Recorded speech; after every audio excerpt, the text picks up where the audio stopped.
Saya membuat video ini untuk memenuhi tugas pembelajaran pendidikan agama Islam berbasis IT.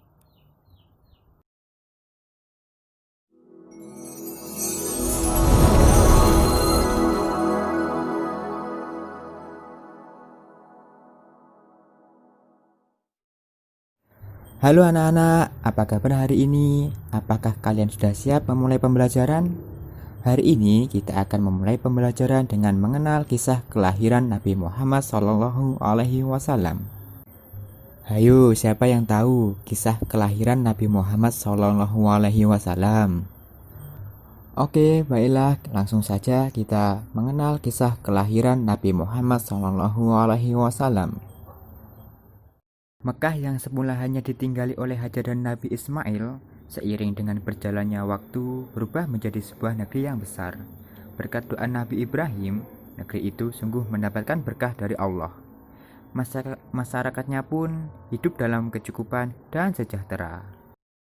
Beribu-ribu tahun kemudian, Mekah berubah menjadi negeri yang sangat kejam.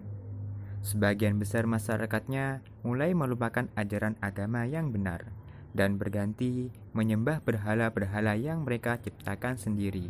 Di antaranya adalah Saman, Watan, Nusun, dan masih banyak lainnya.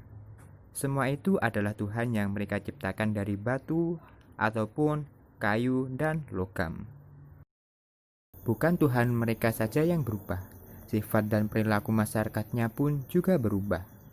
Kaum Quraisy yang secara turun-menurun menguasai Mekah dan Ka'bah mulai membentuk kelompok masing-masing. Mereka sangat berkuasa dan kaya raya. Namun, kekayaan itu mereka dapatkan dengan cara yang tidak halal, merampok, memeras rakyat kecil, berjudi, curang dalam berdagang, dan perbudakan yang sangat kejam. Kaum Quraisy menganggap harta adalah segalanya. Bagi yang memiliki harta paling banyak, dialah yang akan menjadi pemimpin. Demi mencapai kehormatan dan kedudukan, mereka menghalalkan segala cara. Karena itu pula, mereka seringkali terlibat dalam perselisihan dan kadang-kadang menimbulkan perang antar saudara. Zaman di mana kaum Quraisy hidup adalah zaman yang kejam, disebut zaman Jahiliyah. Pada zaman itu, ada seorang wanita soleh bernama Aminah. Suaminya bernama Abdullah. Pada saat Aminah mengandung, sang suami jatuh sakit dan akhirnya pun meninggal dunia. Aminah sangat sedih karena harus hidup sendirian. Pada suatu malam, ia bermimpi melihat bulan jatuh ke pangkuannya. Menurut ahli tafsir mimpi, kelak anak yang dikandung oleh Aminah akan menjadi orang yang dihormati. Mekah dan Ka'bah semakin ramai dan berkembang. Orang dari segala penjuru selalu berkunjung ke Mekah untuk beribadah dan juga berdagang. Kemajuan Mekah membuat Abraha, seorang gubernur di Yaman, merasa kesal. Ia telah membuat rumah ibadah yang jauh lebih besar dan lebih megah daripada Ka'bah. Namun, tidak ada satupun orang yang mau beribadah ke Yaman. Abraha lalu memerintahkan agar semua pasukannya bersiap-siap. Mereka akan menyerang Mekah dan menghancurkan Ka'bah.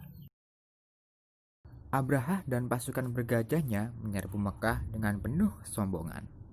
Ketika ia akan menghancurkan Ka'bah, tiba-tiba datang ribuan burung ababil. Burung-burung itu membawa batu-batu berapi dari neraka. Kemudian, batu-batu itu dilemparkan ke arah pasukan gajah Abraha. Dalam sekejap mata, pasukan Abraha berhasil dikalahkan dan Ka'bah pun dapat diselamatkan. Tahun itu kemudian disebut dengan Tahun Gajah. Pada Tahun Gajah itu pula, Aminah melahirkan putranya. Ia memberikan nama Muhammad, sebuah nama yang tidak lazim untuk anak-anak kaum Quraisy. Beliaulah Nabi Muhammad SAW, Nabi terakhir yang diutus oleh Allah. Beliau dilahirkan pada hari Senin 12 Rabiul Awal Tahun Gajah. Tamat.